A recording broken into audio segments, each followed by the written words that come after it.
You know, I don't think some people are gonna like this video, and that's okay. I didn't start a YouTube channel to just parrot what other people are saying or to just say what I thought would be agreeable to everyone. I started this channel to talk about my take on things, so that's what I'm gonna do.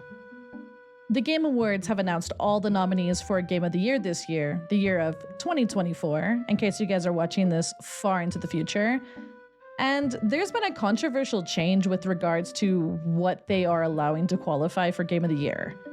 Traditionally, things like DLC are not allowed to be in the running, but things were changed this year, and the Elden Ring DLC has been allowed to run for Game of the Year. This is a very controversial change, and they did say they were putting some kind of rules on what DLC or remaster or remake could qualify, but a lot of people are just generally upset about this thing. And I get the argument against DLC being included. I really do. But I still will be voting for Elden Ring, Shadow of the Erdtree, and this is why. When it comes to Game of the Year, my take on it is a bit different than most people's.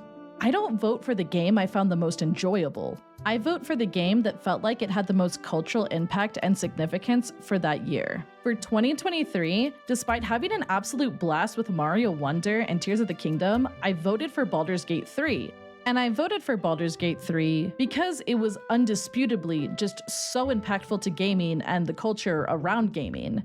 That's not to imply that I didn't like BG3, by the way. I actually really do love that game. I just have some criticisms about it as a D&D enjoyer and just as a general storyteller.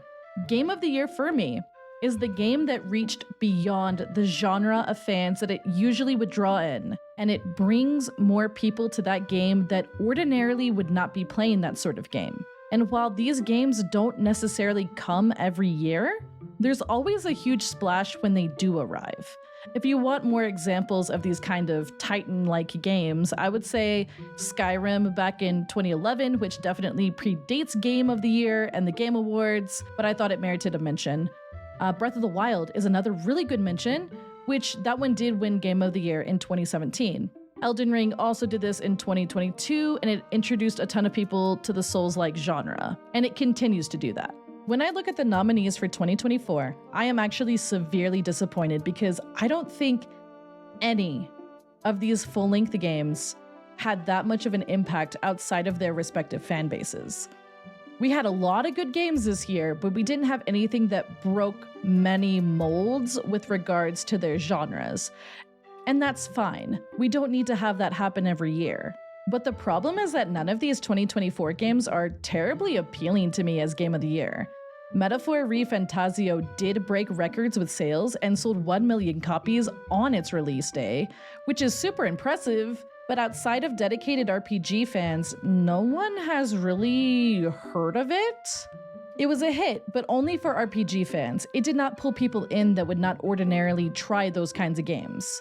Final Fantasy VII Rebirth released fairly quietly for a Final Fantasy mainline game, and Black Myth Wukong released to a lot of hype, which quickly died down after the first couple of days. Astro Bot was a bit of a sleeper hit, but unfortunately was locked to the PS5 console, limiting its accessibility.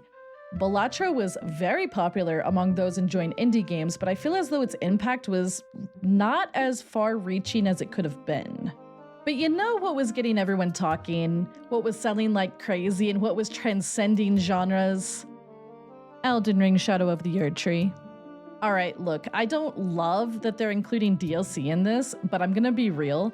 Compared to the other options, it is the most appealing to me when it comes to my definition of what a Game of the Year is. Shadow of the Erdtree sold 5 million copies in 3 days. It's effectively the length of a lot of games. It's incredibly well done to boot. And it was the thing everyone was talking about for a long while. It had the most significant impact of the games listed, hands down.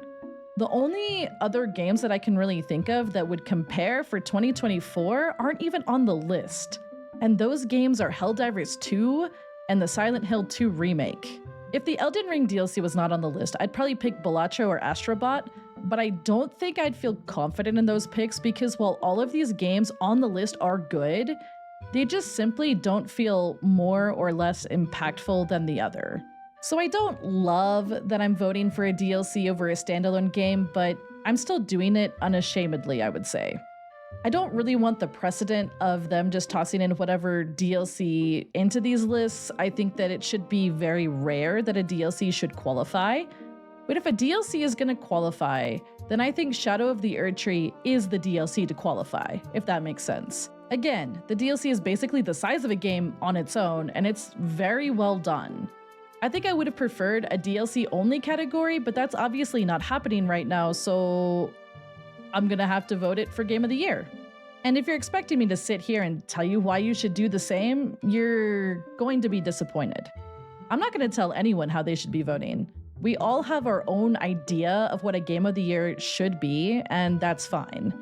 Personally, if I went off of what game I had the most fun with this year, I'd probably go with a game that didn't even release this year, because I'm still on my ever-growing backlog, and time is an illusion at this point, and I just play games when I really just kind of get around to them at this rate.